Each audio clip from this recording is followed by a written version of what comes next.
राधे राधे प्रिय भक्तजनों, आपका स्वागत है आपके अपने YouTube channel magical world of Archit पर।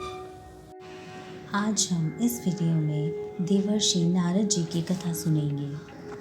श्रीमद् भागवत गीता के 10वें अध्याय में श्री कृष्ण कहते हैं, मैं समस्त वृक्षों में पीपल हूँ और देवर्षियों में नारद। ब्रह्मा वैवर्त पुराण के अनुसार नारद मुनि का जन्म ब्रह्मा जी के कंठ से ज्येष्ठ मास के कृष्ण पक्ष की द्वितीय तिथि को हुआ।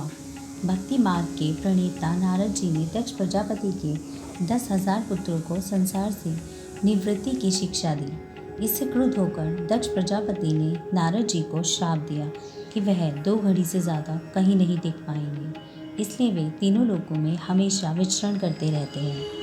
ब्रह्मा जी भी दक्ष प्रजापति के पुत्रों को सृष्टि मार्ग पर अग्रसर करना चाहते थे, लेकिन नारद जी ने दक्ष प्रजापति के पुत्रों को संन्यास मार्ग की ओर प्रेरित किया।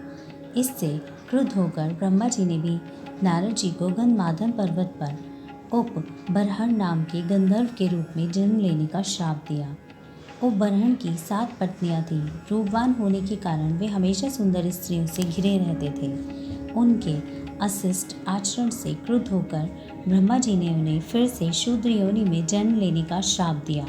श्राप के फलस्वरूप उनका दासी पुत्र के रूप में जन्म हुआ। वे अपनी माता के साथ साधु संतों की सेवा किया करते थे, जिससे प्रसन्न होकर साधुओं ने उन्हें भगवत भक्ति का उपदेश दिया।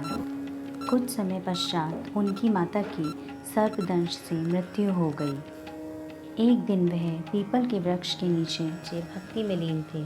तभी उन्हें अपने हृदय में भगवान की झलक दिखाई दी और आकाशवाणी हुई, हे पुत्र, अगले जन्म में तुम मेरे पार्षद के रूप में जन्म लोगे। देवर्षि नारद भगवान के विशेष कृपा पात्र और लीला सहचर हैं। जब जब भगवान का अवतरण होता है, ये उनके लीला के लिए भूमिका तैयार करते हैं। नारद मुनि के श्राप के कारण ही श्री राम को देवी सीता से वियोग सहना पड़ा था। नारद जी की प्रेरणा से ही भृगु ऋषि कन्या लक्ष्मी का विवाह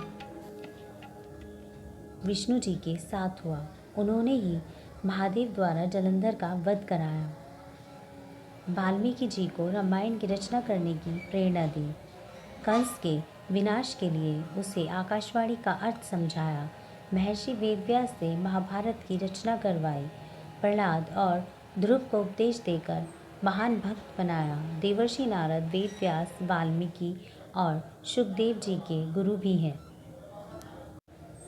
कहा जाता है, नारद जयंती के दिन गंगा स्नान करने से व्यक्ति के मान सम्मान में वृद्धि होती है। राधे राधे।